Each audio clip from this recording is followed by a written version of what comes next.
ಅಸ್ಸಲಾಂ ಅಲೈಕುಂ. ನಾನು ನಿಮ್ಮ ಮನೆ ಮಗಳು ಚಂದ. ಹೋದ್ಸಲ ನಾನು ಮುಸ್ಲಿಂ ಸ್ಟೈಲ್ ಅಲ್ಲಿ ಚಿಕನ್ ದಮ್ ಬಿರಿಯಾನಿ ಮಾಡಿ ತೋರಿಸಿದ್ದೆ. ನಿಮ್ಗೆ ಅದೆಲ್ಲ ತುಂಬಾ ಇಷ್ಟ ಆಗಿರಬಹುದು. ನನ್ನ ಕುಕಿಂಗ್ಗೆ ಲಕ್ಷಾಂತರ ವ್ಯೂಸ್ ಬಂದಿದೆ. ನನಗೆ ತುಂಬಾ ಸಂತೋಷ ಆಯ್ತು. ತುಂಬಾ ಥ್ಯಾಂಕ್ಸ್. ಇವತ್ತು ನಾನು ಮತ್ತೆ ನಿಮ್ಮ ಮುಂದೆ ಬಂದಿದ್ದೀನಿ. ಇವತ್ತು ನಾನು ನಿಮ್ಗೆ ಸ್ಪೆಷಲ್ ಐಟಮ್ ಮಾಡಿ ತೋರಿಸ್ತೀನಿ. ಅದು ಎಲ್ಲಾ ಮುಸ್ಲಿಮ್ಸ್ ಮನೆಯಲ್ಲೂ ತುಂಬಾ ಫೇಮಸ್. ಈ ಡಿಶ್ ಮದ್ವೆಗಳಲ್ಲಿ, ಫಂಕ್ಷನ್ಗಳಲ್ಲಿ, ಆಮೇಲೆ ಎಲ್ಲಾ ಮುಸ್ಲಿಮ್ಸ್ ಮನೆಯಲ್ಲಿ ತುಂಬಾ ಫೇಮಸ್. ಇವತ್ತು ಅದನ್ನ ನಾನು ನಿಮ್ಗೆ ಹೇಗೆ ಮಾಡೋದು ಅಂತ ತೋರಿಸ್ಕೊಡ್ತೀನಿ. ಏನು ಬರೇ ಮಾತಾಡ್ತಾ ಇದ್ದೀನಿ, ಅದೇನ್ ಡಿಶ್ ಅಂತ ಹೆಸರು ಹೇಳ್ತಾ ಇಲ್ಲ ಅಂತ ಅನ್ಕೊಂಡಿದೀರಾ? ಹೇಳ್ತೀನಿ. ಅದೇನ್ ಗೊತ್ತಾ? ಹರಿಯಾಪ್ ಹಾಲ್. ಅದು ಮಟನ್ ಅಲ್ಲಿ ಮಾಡ್ತಾರೆ, ಹರಿಯಾಪ್ ಹಾಲ್ ಅಂತ ಹೇಳ್ಬಿಟ್ಟು. ನಾನು ಇವತ್ತು ನಿಮ್ಗೆ ಚಿಕನ್ ಅಲ್ಲಿ ಮಾಡಿ ತೋರಿಸ್ತೀನಿ. ಹರಿಯಾಪ್ ಹಾಲ್ ಮಾಡೋದಕ್ಕೆ ಏನೇನು ಸಾಮಗ್ರಿಗಳು ಬೇಕು ನಾನು ನಿಮ್ಗೆ ಹೇಳ್ತೀನಿ.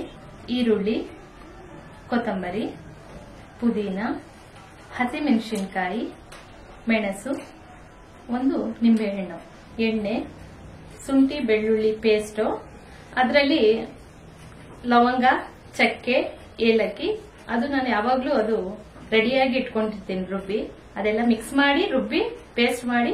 ಮುಸ್ಲಿಮ್ಸ್ ಮನೆಯಲ್ಲಿ ಆಲ್ಮೋಸ್ಟ್ ಎಲ್ಲಾರ ಮನೆಯಲ್ಲೂ ಅದು ಸ್ಟಾಕ್ ಇದ್ದೇ ಇರುತ್ತೆ. ಆ ಪೇಸ್ಟ್ ಇವತ್ತು ಬಳಸ್ತಾ ಇದ್ದೀನಿ. ಆಮೇಲೆ ಅರಿಶಿನ, ಆಮೇಲೆ ಚಿಕನ್, ಆಮೇಲೆ ರುಚಿಗೆ ತಕ್ಕಷ್ಟು ಉಪ್ಪು, ಒಗ್ಗರಣೆಗೆ ಸ್ವಲ್ಪ ಈರುಳ್ಳಿ ಮತ್ತೆ ಮೆಂತ್ಯ ಸೊಪ್ಪು. ಈಗ ಅಡಿಗೆ ಮಾಡೋದ್ ಶುರು ಮಾಡುವ. ಈಗ ನಾನು ಎಷ್ಟೆಷ್ಟು ಬೇಕು ಅಂತ ಕ್ವಾಂಟಿಟಿ ಹೇಳ್ಕೊಡ್ತೀನಿ. ಯಾಕಂತಂದರೆ ಬಿರಿಯಾನಿ ಮಾಡುವಾಗ ನಾನು ಕ್ವಾಂಟಿಟಿ ಬಗ್ಗೆ ಹೇಳಲಿಲ್ಲ ನಿಮ್ಗೆ. ನೀವೆಲ್ಲ ತುಂಬಾ ಬೇಜಾರ್ ಮಾಡ್ಕೊಂಡಿದ್ದೀರಾ. ಸಾರಿ ನನ್ನ ಕಡೆಯಿಂದ. ಇವತ್ತು ನಾನು ಹೇಳ್ತೀನಿ.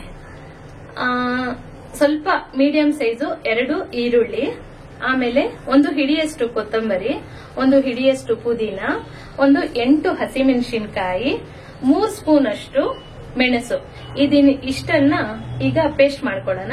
ಖಾರ ಜಾಸ್ತಿ ಬೇಕು ಅಂದ್ರೆ ಜಾಸ್ತಿನೂ ಹಾಕೋಬಹುದು, ಹಸಿಮೆಣಸಿನಕಾಯಿ ಮತ್ತೆ ಮೆಣಸು. ನನಗೆ ಬೇಕಾಗುವಷ್ಟು ನಾನು ಹಾಕಿದ್ದೀನಿ.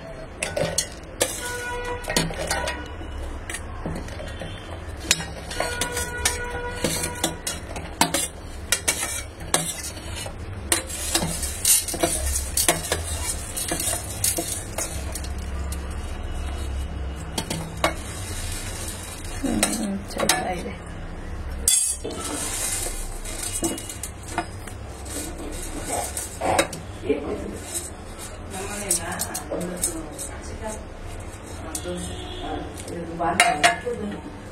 ಈಗ ಇದಕ್ಕೆ ಪೇಸ್ಟ್ ಮಾಡೋದಕ್ಕೆ ಸ್ವಲ್ಪ ನೀರು ಮಿಕ್ಸ್ ಮಾಡೋಣ.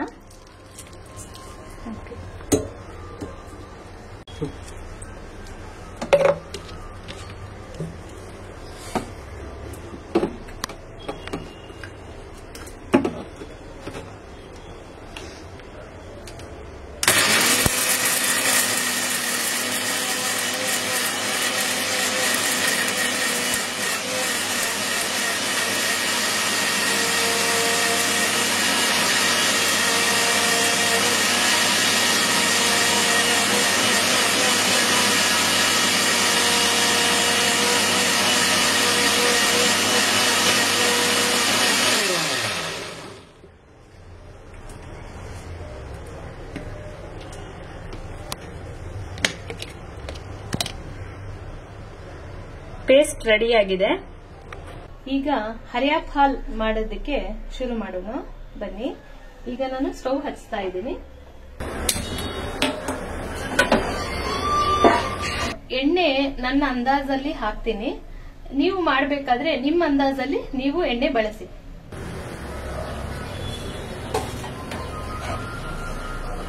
ನಾನು ಸ್ವಲ್ಪ ಜಾಸ್ತಿನೇ ಯೂಸ್ ಮಾಡ್ತೀನಿ ಎಣ್ಣೆನ. ಎಣ್ಣೆ ಸ್ವಲ್ಪ ಬಿಸಿ ಆದ್ಮೇಲೆ ಅದಕ್ಕೆ ಈರುಳ್ಳಿ ಹಾಕೋಣ.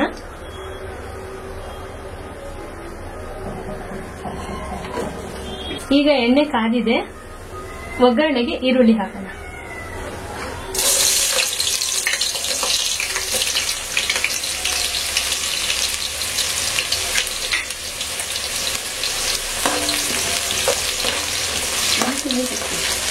ಈಗ ಇದ್ರ ಜೊತೆಗೆ ಸ್ವಲ್ಪ 1 ಹಿಡಿಯಷ್ಟು ಮೆಂತ್ಯ ಸೊಪ್ಪನ್ನ ಹಾಕ್ತಾ ಇದ್ದೀನಿ ಒಗ್ಗರಣೆಗೆ.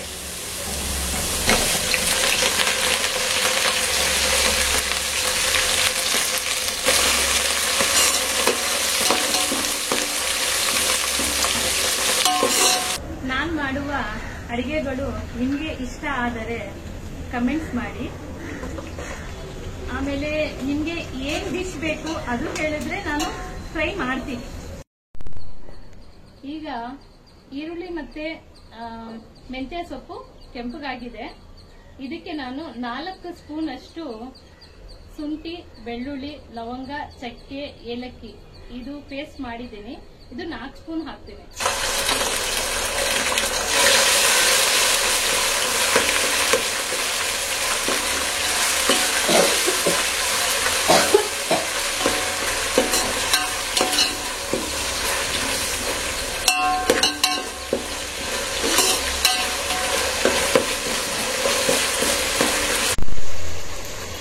ಪೇಸ್ಟ್ ರುಬ್ಬಿಟ್ಕೊಂಡಿದ್ದೀನಲ್ಲ ಅದನ್ನ ಮಿಕ್ಸ್ ಮಾಡ್ತಾ ಇದ್ದೀನಿ.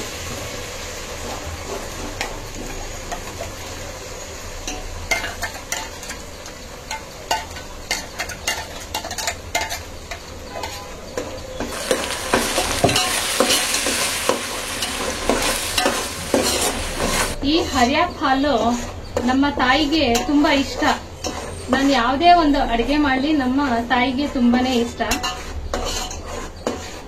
ಮತ್ತೆ ನನ್ನ ಮಗಳು ಸ್ವೀಟ್ ಮಾಡೋದ್ರಲ್ಲಿ ಅವಳು ಫೇಮಸ್. ನನ್ನ ತಮ್ಮನೂ ಅಷ್ಟೇ, ರವೆ ಉಂಡೆ ಮಾಡ್ತಾನೆ, ಖರ್ಜೂರ ಮಾಡ್ತಾನೆ. ಅವನು ಹಾಗೆ ಮನೆಯಲ್ಲಿ ಸಂಡೇ ರಜಾ ಬಂದಾಗ ನನ್ನ ತಮ್ಮನೂ ಅಷ್ಟೇ ಸ್ವೀಟ್ ಮಾಡೋದ್ರಲ್ಲಿ ಅವನು ಫೇಮಸ್.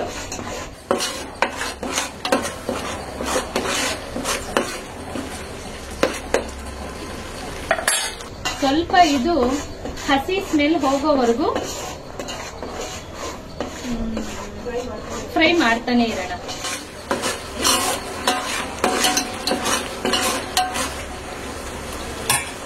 ಈಗ ಇದಕ್ಕೆ ಸ್ವಲ್ಪ ಅರಿಶಿನ ಹಾಕೋಣ.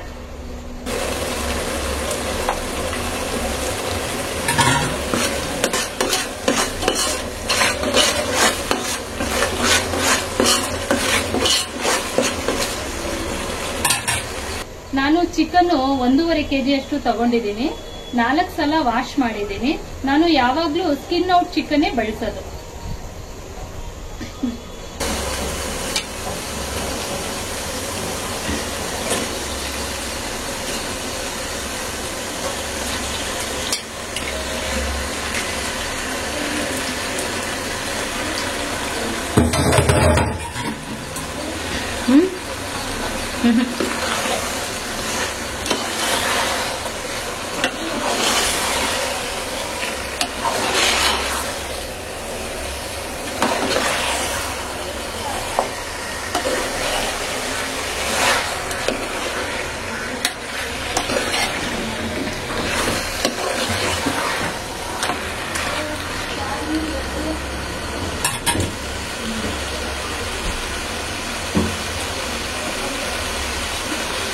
ಈಗ ಈ ಚಿಕನ್ ಬೇಯೋದಕ್ಕೆ ಸ್ವಲ್ಪ ನೀರನ್ನು ಬಳಸೋಣ.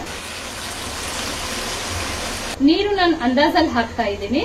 ನೀವು ಅಷ್ಟೇ ನಿಮ್ಮ ಅಂದಾಜಿಗೆ ನೀವು ನೀರನ್ನ ಹಾಕಿ. ರುಚಿಗೆ ತಕ್ಕಷ್ಟು ಉಪ್ಪು.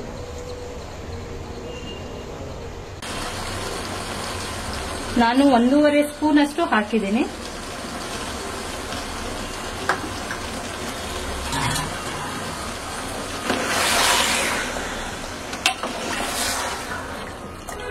ಇದು ಹರ್ಯಾಪ್ ಹಾಲು ತುಂಬಾ ಟೇಸ್ಟ್ ಆಗಿರುತ್ತೆ. ಇದನ್ನ ಚಪಾತಿ ಜೊತೆಗೆ ಮತ್ತೆ ಅನ್ನದ ಜೊತೆಗೆ ನೀವು ಹೇಗ್ ಬೇಕಾದ್ರೂ ತಿನ್ಬೋದು. ನಾನಂತೂ ಇದ್ರ ಜೊತೆಗೆ ಚಪಾತಿ ಮಾಡ್ತೀನಿ. ಇದಕ್ಕೆ ಇನ್ನೊಂದ್ ಸ್ವಲ್ಪ ನೀರ್ ಮಿಕ್ಸ್ ಮಾಡ್ತಾ ಇದ್ದೀನಿ, ಕಮ್ಮಿ ಇದೆ. ಆಮೇಲೆ ಇದು ಫುಲ್ಲು ಡ್ರೈ ಆಗೋವರೆಗೂ ನಾವು ಫ್ರೈ ಮಾಡ್ತಾನೆ ಇರಬೇಕು.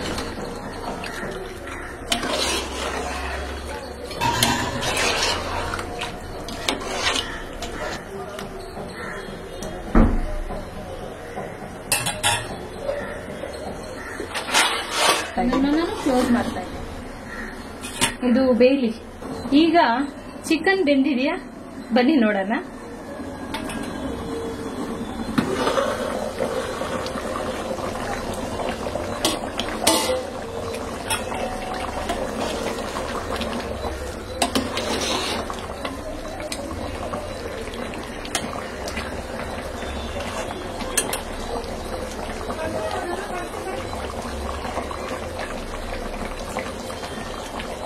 ಇನ್ನೊಂದ್ ಸ್ವಲ್ಪ ಬೇಯಲಿ, ಇನ್ನೊಂದ್ ಸ್ವಲ್ಪ ಬೇಯಬೇಕು ಅಷ್ಟೇ. ಆಮೇಲೆ ಈ ಫುಲ್ಲು ಇವಾಗ ಎಷ್ಟು ನೀರಿದೆ ಅದೆಲ್ಲ ಡ್ರೈ ಆಗ್ಬೇಕು. ಆ ಡ್ರೈ ಆಗೋವರೆಗೂ ನಾವು ಫ್ರೈ ಮಾಡೋಣ. ನಮ್ಮ ಯಜಮಾನ್ರಿಗೆ ಮಟನ್ ಸಾರು ಮತ್ತೆ ಮುದ್ದೆ ಅಂದ್ರೆ ಬಹಳ ಇಷ್ಟ. ಅವ್ರು ಯಾವಾಗ್ಲೂ ಅಷ್ಟೇ ಮಟನ್ ಸಾರು ಮಾಡಿದಾಗ ಮುದ್ದೆ ಬೇಕೇ ಬೇಕು ಅಂತ ಹೇಳ್ತಾರೆ. ನಾನು ಅದನ್ನ ಮಾಡ್ಕೊಡ್ತೀನಿ ಅವ್ರಿಗೆ.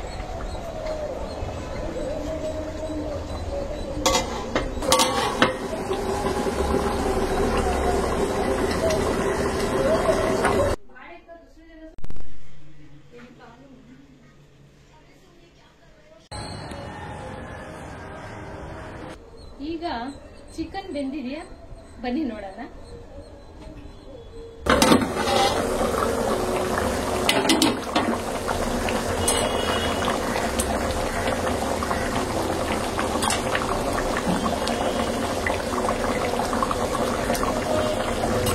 ಸ್ವಲ್ಪ ಹುಳಿಗೋಸ್ಕರ ನಾನು ಒಂದು ಅರ್ಧ ನಿಂಬೆಹಣ್ಣು ಹಾಕ್ತೀನಿ.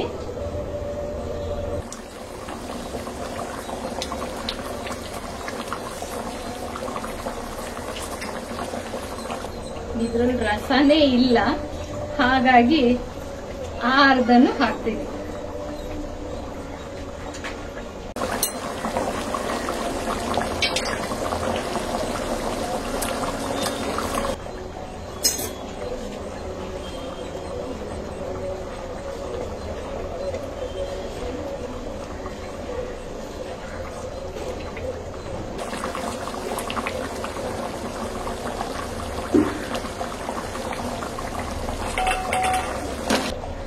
ನನಗೆ ಅಡಿಗೆ ಮಾಡೋದಂದ್ರೆ ತುಂಬಾನೇ ಇಷ್ಟ. ನಾನು ಈ ಅಡಿಗೆ ಎಲ್ಲ ಮಾಡಿರೋದು ನಮ್ಮ ತಾಯಿಯಿಂದ ಕಲ್ತ್ಕೊಂಡ್ ಬಂದಿದ್ದೀನಿ. ಹಾಗೇನೆ ನನ್ನ ಮಗಳು ಅಷ್ಟೇ, ಅಡಿಗೆ ಅವಳು ತುಂಬಾ ಚೆನ್ನಾಗಿ ಮಾಡ್ತಾಳೆ.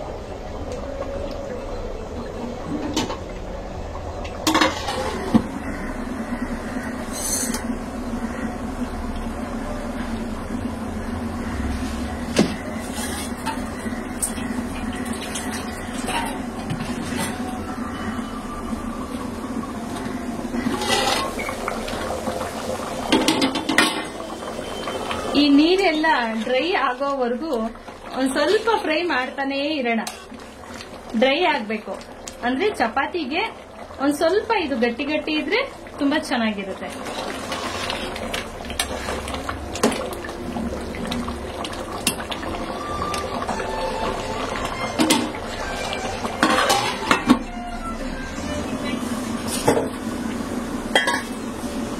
ಈಗ ಚಿಕನ್ ಬೆಂದಿದೆಯಾ ನೋಡೋಣ.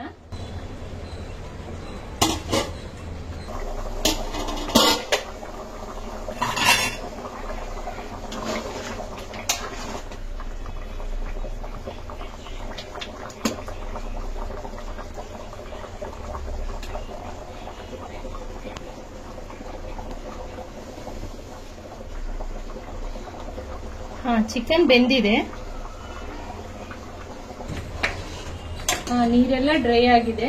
ಇಷ್ಟಿದ್ರೆ ಸಾಕು ಚಪಾತಿ ಜೊತೆಗೆ ತಿನ್ನಕ್ಕೆ. ಚಿಕನ್ ಹಾಲ್ ರೆಡಿ ಆಗಿದೆ.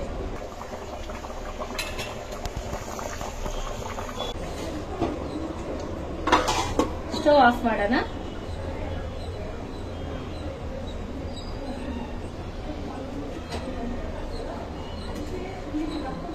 ಈಗ ನಾವು ಚಪಾತಿ ಮಾಡೋಣ. ಚಪಾತಿಗೆ ಮೊದಲೇ ನಾನು ಹಸಿಟ್ಟನ್ನು ಕಲಸಿಟ್ಕೊಂಡಿದ್ದೀನಿ. ಅರ್ಧ ಗಂಟೆ ಮುಂಚೆ ಕಲಸಿದ್ದೆ. ಈಗ ಚಪಾತಿ ಮಾಡೋಣ.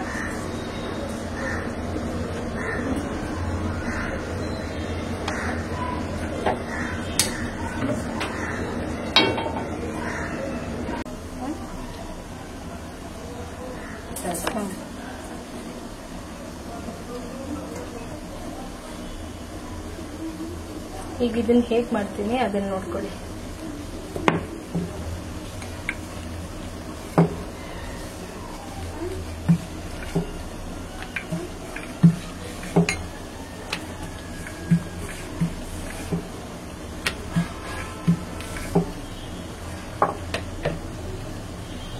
ಇದಕ್ಕೆ ಎಣ್ಣೆನೂ ಹಾಕಬೇಕು.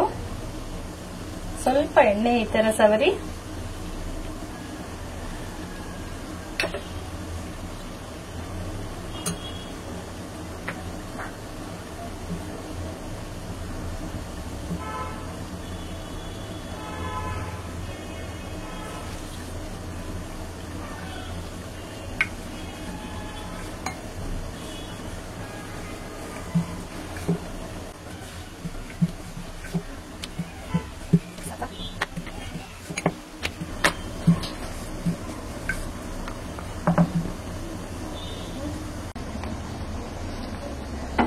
ಈಗ ತವ್ವ ಕಾದಿದೆ, ಚಪಾತಿ ಹಾಕ್ತಾ ಇದ್ದೀನಿ.